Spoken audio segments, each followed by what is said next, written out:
Esoteric Astrology Podcast presents Mysteries of the Zodiac, EOS, Goddess of the Sunrise, and the First House in Astrology.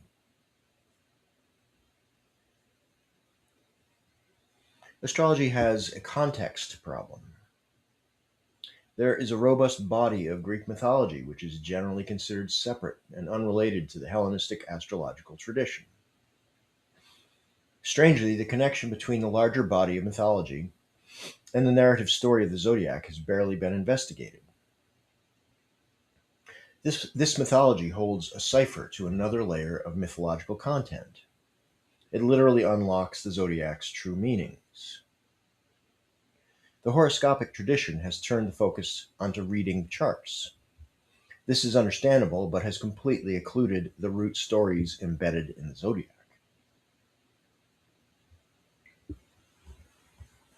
In my book, Venus in Virgo, Archetypes of Goddess Consciousness in Astrology, I make the case that the seventh house of the natural zodiac, the sign of Libra, is where Persephone emerges into the underworld, stolen by Hades. She marries the god of the underworld and becomes queen, and stays in the underworld for half the year.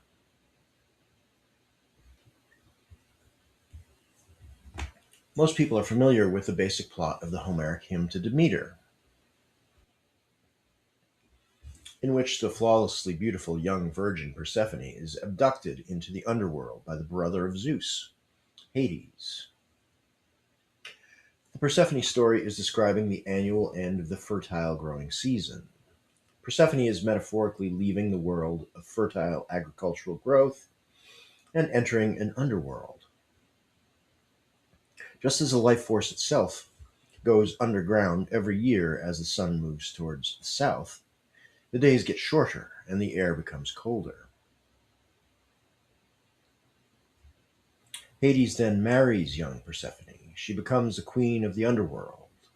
Hades offers her 4 seeds of a pomegranate to eat, which she does despite the warning of the goddess Hecate.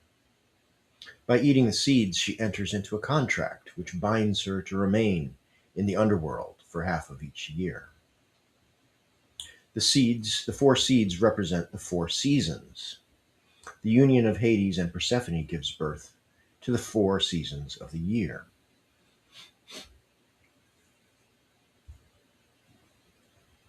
In Greek mythology, we find the corresponding mythological narrative content that goes with this descent into the underworld and emergence with Hades when we look at the Western Isle of Hesperides. The Hesperides is where Zeus, king of the gods and brother of Hades, marries Hera, goddess of the air. We will find the tree of golden apples that Gaia gives to Hera when she marries Zeus. The same apples that Heracles, whose name means glory of Hera, steals as a part of his 12 labors. We will find the dragon or serpent that Heracles slays.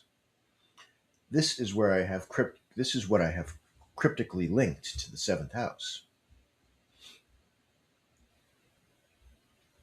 Zeus makes a deal with Hades to allow Persephone to rejoin her mother, Demeter, every year at the spring equinox.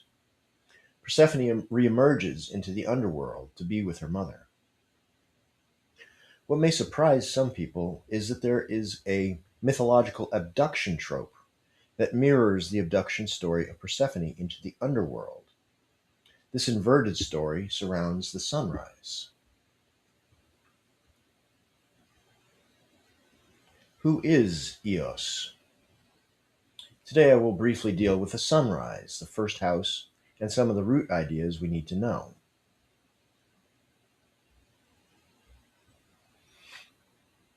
The goddess who represents the sunrise is known by the Greeks as EOS. This is a key to understanding the mythology of the first house, and provides remarkable insight into the meaning of the house system in general. The upcoming quotes are sourced from theoi.com.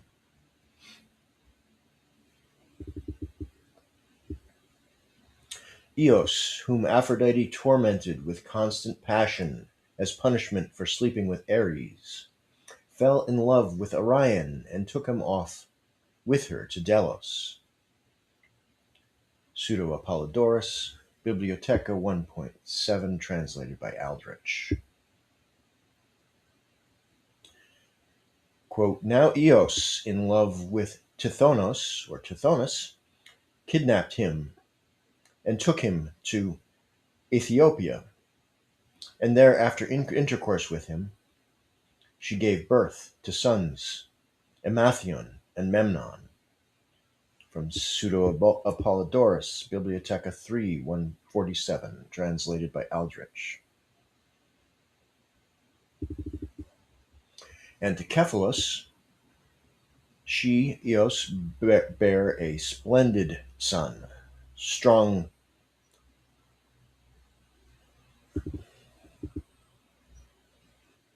Phaethon, a man like the gods, whom, when he was a young boy in the tender flower of glorious youth, with childish thoughts, laughter-loving Aphrodite seized and caught up, and made a keeper of her shrine by night, a divine spirit.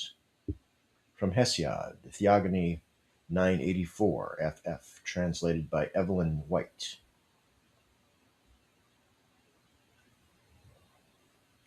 Mantios, son of the seer Melampos, he begot Polyphides and Cleitos. But Eos of the golden robe snatched Cleitos away for his beauty's sake, to dwell with the deathless ones. From Homer, Odyssey 15, 250 FF, translated by Schuring. The pattern is quite clear. The goddess Eos of the sunrise is kidnapping young beautiful men and ruining their relationships with mortal women. The inversion is clear. At the sunset, Hades abducts the Kore, the virginal Persephone. She is the fruit of the fertile year, while she is picking psychoactive plants with her maidens or maenads. At the sunrise, Eos steals young men out of their committed relationships. These men are the fruit of the masculine year.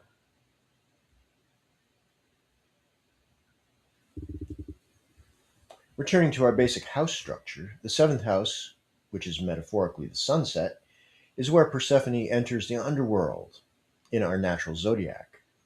She is entering the infertile season, Libra through Pisces. In our ritual drama, this is where Persephone encounters Hades, the masculine realm of contracts, laws, philosophy, governing, ideals, abstract structures that contain or regulate our behavior and create consequence for transgression. The first house, metaphorically our sunrise, is the doorway to the realm of the goddess, represented by Eos. In the natural zodiac, this is the signs of Aries through Virgo, houses 1 through 6. Eos is ruled entirely by desire, and there appears to be no consequence for her transgression against the males whom she abducts, as she is divine and represents this wild archetypal female sexuality. Looking at this in a larger context, we can see that the life force itself is abducted into the seventh house, the sunset. Its form upon entry is feminine, wild and innocent, like Persephone. Prior to abduction, she was following the rules of the goddess, the Earth Mother, for 6 months. It is the primordial feminine entering into the realm of contracts and power, where it is transformed. She gains power but loses innocence, which is an innocence of mind and not of deed.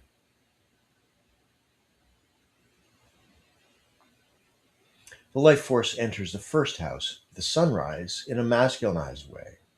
It has been following a rules-based and rational paradigm in the realm of the sky god.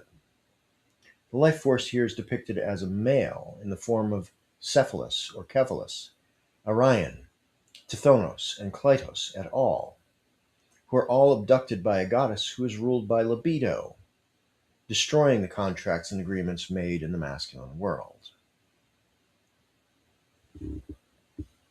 Persephone, now male, enters the goddess-dominated world in the sign of Aries.